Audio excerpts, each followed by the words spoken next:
Hi students, it's Professor Kelly. I hope you're all well. I want to talk today about how to do research.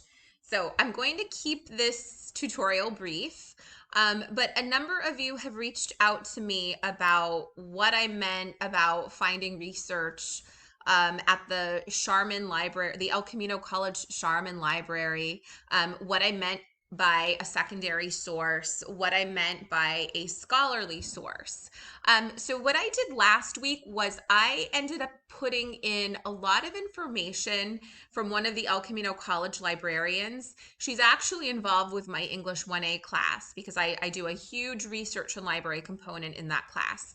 But I ended up sharing a lot of her information with you. So if you go back and look in week 6, you'll see a lot of information from her about the El Camino College Library and what it consists of, and how to do research, how to vet your research, how to determine whether or not your research is credible. So she has a lot of great information in there.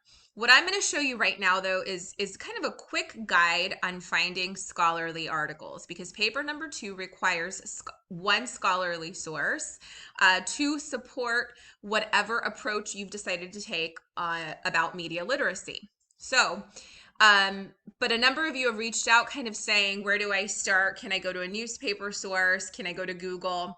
And the answer is no. I want you to start with the library. So here I am at the library's webpage. And so you can easily find this on my ECC or the El Camino College homepage. I sometimes just Google El Camino College Library and it comes right up. So this is our college. This is the library's homepage. You see all of this information. They offer you something called OneSearch, which can also be a really great tool because it's so broad. You'll find books, you'll find articles, you'll find an array of different types of sources. However, for a lot of the papers that we write in my class where I ask for scholarly research, I think the best place for you to start is at the databases. So I clicked on databases A through Z. So write that down. Now, we're pretty lucky because for the type of research that I ask of you, a lot of it can be found in the very first platform that they offer, which is called Academic Search Complete. However, I do want you to look through all of the different search databases that the college has for you. The college pays and subscribes to all of these as a tool for all of you. So you should really use these for all of your classes that ask for research.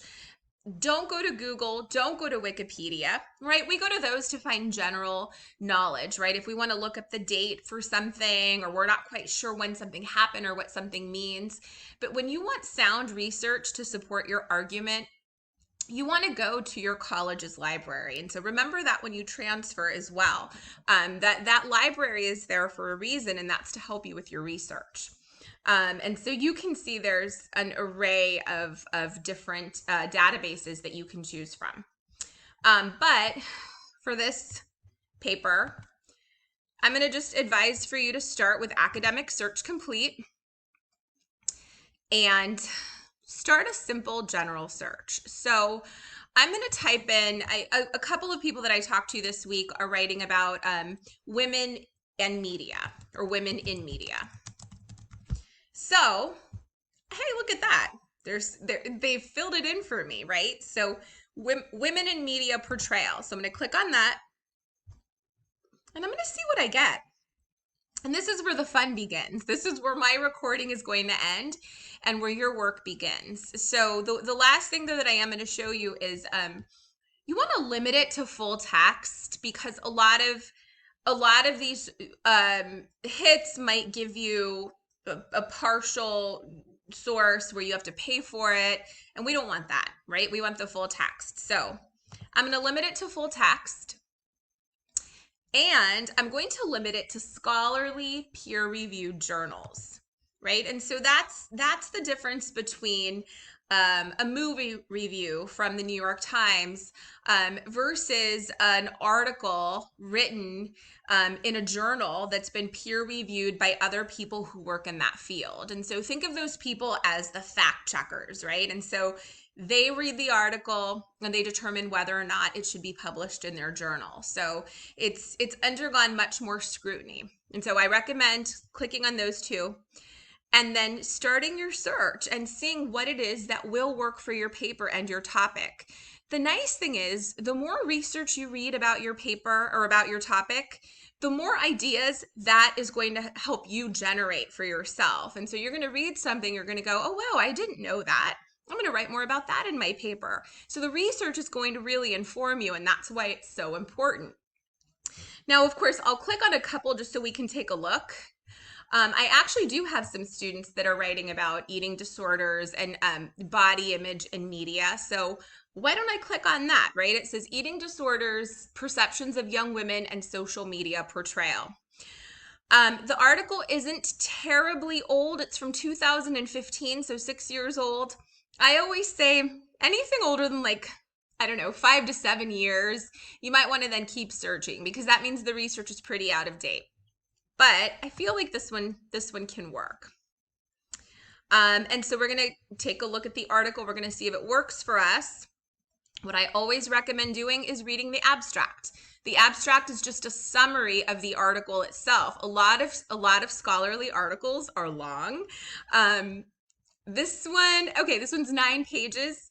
But you don't want to read 9 pages only to decide that research isn't going to work for you. So read the abstract and see, is this going to work for me in my paper? Will this help me? And if it does, then keep going, right? And so then you can continue. It is a full text article, so we can get to it here, the PDF over to the left. Okay, that's it. I always like to see how long. Okay, 7 minutes, so I'm going to stop my recording.